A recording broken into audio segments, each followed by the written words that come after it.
My name's Elizabeth Barnett. I am the Director of Children's Ministry for Baylake United Methodist Church.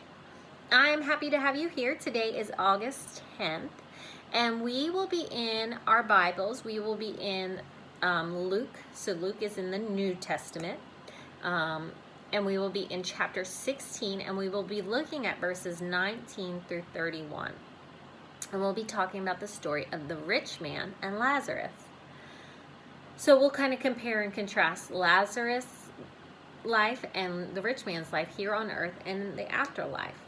But I want to ask you a question first. Do you like to play games where you pretend to maybe be a prince or a princess, or maybe a movie star or a pop star? Do you pretend like you've had everything you've ever wanted? Have you ever daydreamed that your house is a mansion and you could buy the whole toy store? I know I have, and I know my daughters have too. They like to play a game where they're all princesses and I am their servant.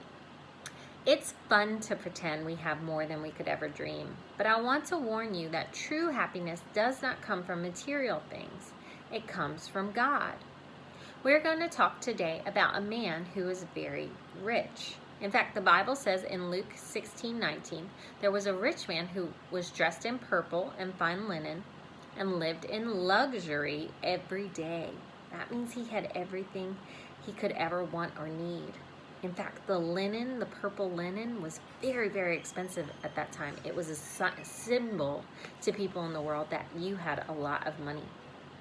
And then there was a poor man, and the poor man was named Lazarus. And he lived outside of the rich man's house, and he was very hungry, and he just wanted to eat the scraps off of the rich man's table. But the rich man did not care at all about this poor man. So eventually both Lazarus, the poor man, and the rich man died. Lazarus went to heaven, and the rich man went to hell, where it's very hot. The rich man was in a lot of pain, and he called out to heaven, "Father Abraham, have pity on me, and send Lazarus to dip the tip of his finger in water and cool my tongue, because I am in agony." And we read this in Luke 16:24. And then in verse 25 it says, "But Abraham replied, 'Son, remember in your lifetime you received your good things, while Lazarus received bad things. But now he is comforted here, and you are in agony.'" The rich man was suffering and could not find any relief in the afterlife. Jesus tells us this story to warn his listeners that what we do here on earth determines what happens to us for eternity. Jesus wants us to help others so we can reflect his love in this world. Jesus came not to be served, but to serve others. And we hear that in Matthew 20:28. So we don't want to miss our chance to show others our love. Do you have an alarm clock in your room? Maybe you've seen one. Maybe your parents have an alarm clock in your room. This is an alarm clock right here. A lot of alarm clocks are used to wake you up in the morning, right? So they sound an alarm. A lot of times people use their phones now, but everybody used to have an alarm clock next to their bed when I was growing up. But a lot of alarm clocks have a button on it, and it's the biggest button on this alarm clock. It's right here. And the button is called the snooze button. And so when your alarm goes off, you can hit that snooze button and go back to sleep. And in about 10 minutes, the alarm will go off again, and you can keep doing this and just go right on sleeping. It might be nice to get that extra sleep, but there's two problems with snooze alarms. The first is, if you keep hitting the snooze alarm, you might be late or miss out on something. The second problem is, if you keep hitting the snooze button, you may get so used to the sound that you don't even hear it at all, and you'll sleep right through the alarm. Did you know that God sometimes sounds a wake-up alarm in our lives? He speaks to our heart and says, "It is time to wake up and follow me now." And some people hit the snooze button. "Not now, Lord, call me later." But some people hit the snooze button so many times that they get to where they don't even hear God's voice. And when they finally wake up, it's too late to follow God. That's what happened in our Bible story today. The rich man stopped paying attention to God's teaching. Lazarus was the rich man's wake-up call that he ignored.